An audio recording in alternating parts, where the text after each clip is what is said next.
Alright, so in the last video we talked about soil texture and the different particle sizes and its importance when related to surface area.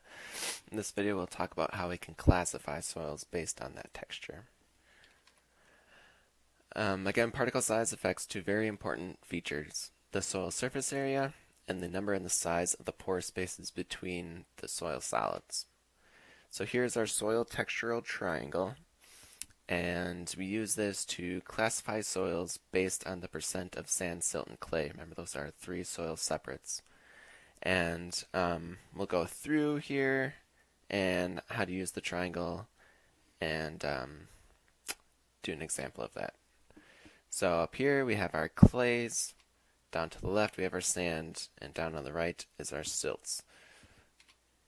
So we can look at Florida soils. It exists mostly in the sandy sort of third of the triangle. And so a sand, I have a percent sand here. So pure sand is 90 to 100% sand particles. Loamy sand has a little bit more clay and silt and so on and so forth. And so you can imagine how the properties will change over time as those ratios change. So how do we use the triangle? Well, if we know our soil is 70% sand, we'll start there and we draw a line. Notice the direction of the arrow. So we go up to 70% sand. That is what our sand is telling us. 20% silt. We come down to the left from the silt. And then through math, we know that we have 10% clay, and so our soil is a sandy loam. And that's how we can use the textural triangle to classify soils with measured sand, silt, and clays. So there we go. It all adds up to 100%, obviously. So once we know two of them, we know the third. Do that again. We have 60% sand. So we follow the arrow to the left. Boom, we have 60. And then 10% silt, coming down to 10% silt. So we draw that line. And that leaves us with 30% clay. So we have a sandy clay loam in that clay case. Again, the importance of soil texture.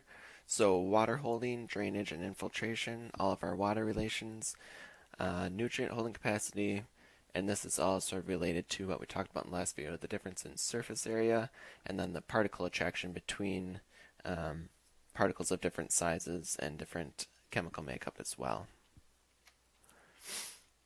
So the porosity, expansion and contraction. So the surface sealing we see here, soil texture can be really important for that, as well as the type of clay that's involved. Weight bearing. Our loams compact a lot more than our sands do. If you think of walking through a farm field that's been tilled, and you can see each footprint. If you go walking on the beach, that sand moves a lot more, and it doesn't really get compacted down. It can also be an indication of organic matter content. If we have really high organic matter content, then the soil will act a lot differently. So then if we have pure sand versus 50% sand, 50% organic matter, there's going to be a big difference in how those soils act. And then erodibility becomes really important. So, wind can't pick up a sand particle, but it can easily blow clay particles for hundreds of thousands of miles. So this table is just general influence of soil separates on properties and behaviors of the soil. We won't go through it all, but this is a good chart to jot down in your notes and keep in mind when we're talking about sand, silt, and clay. Some important ones for plant growth: obviously water holding, aeration, compactability in an urban setting, nutrient supplying, things like that. So how do we measure soil texture? In the field, we use the texture by field method or the hand method. And this is to estimate the relative amounts of the three soil separates, again, sand, silt, and clay. So the sand will feel really gritty in your fingers. The silt feels really smooth, kind of like sticking your hand in that bag of flour. and then the clay will feel sticky when it's slightly moist. So the field analysis starts with taking a handful of soil, starting to wet it, and then seeing if you can make a ball. If you can't make a ball, then you have a pure sand. There isn't enough of the other particles to hold it together. If you can make a ball but you can't make a ribbon, then you have a loamy sand. So just enough loam or silt in there to hold it into a ball shape. But if you drop it on a hard surface or try to ribbon it out, it quickly falls apart. After that, we continue to ribbon. So in the picture here, you don't really want to ribbon up like this person is. If this picture was upside down, it'd be better. You want gravity to be able to act on the ribbon, and that will influence the ribbon length. So shorter ribbons have lower clay content. Higher or longer ribbons have higher clay content. And then we assess the grittiness and the smoothness. So if we put this all into a flow chart, this is what we have on the right here. So we start out with a handful of soil, make a ball. Does it form a ribbon? No. Then is it really gritty? Then it's probably sand. Does it form a ribbon? No. But can it form a ball? Yes, then it's a loamy sand. And then from there we get into how long the ribbon is. So 2.5 centimeters, that's 1 inch. So does it make a ribbon 1 inch less? 1 inch or less before breaking? Does it make a ribbon 1 to 2 inches? Or can you ribbon it longer than 2 inches? And then that puts us into sort of different groups. So really short ribbons were in our loams. Medium ribbons, looking at our clay loams. And then really long ribbons would be our clay. We can also do a laboratory analysis of soil texture. To do this, it's based on the drag that the particle would feel in a liquid with gravity acting on it. So we start with it all mixed into a liquid, and then the particles will settle out at different rates based on their size. Remember how much larger sand is than clay, so those sand will settle out very quickly. Then the silt will settle out next, and then the clay will stay in suspension. So again, our sand first, then our silt, and then our clay stays in suspension above that.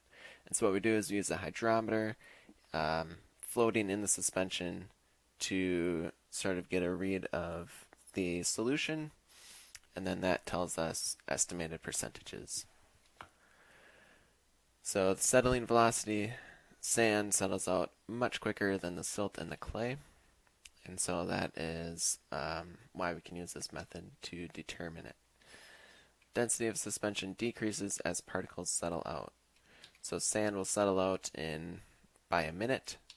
After about 4 to 7 hours, silt will settle out, and then theoretically our clay is left in solution. So here's the hydrometer, and we place this in our mixed solution, and then here our sand is settled out, and then our silt will settle out as well. And we take 2 different readings, and the hydrometer will change. And then some quick math, and we can get our estimated percentages of sand, silt, and clay from that method. I'll just go over this real quick. So 40 grams of soil into 1 liter of water. Sand settles out, gives us 30 grams of sand, so it's 75% sand. At the 7-hour reading, our clay content, we measured 4 grams, still in solution, of 40 grams of soil, so 10% sand. So then silt is 100 minus the 75% sand and 10% clay, so we have 15% silt. So our theoretical soil here is 75% sand, 15% silt, 10% clay. So it's a sandy loam.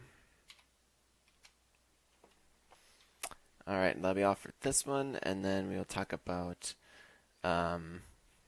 bulk density and particle density, soil porosity in the next video.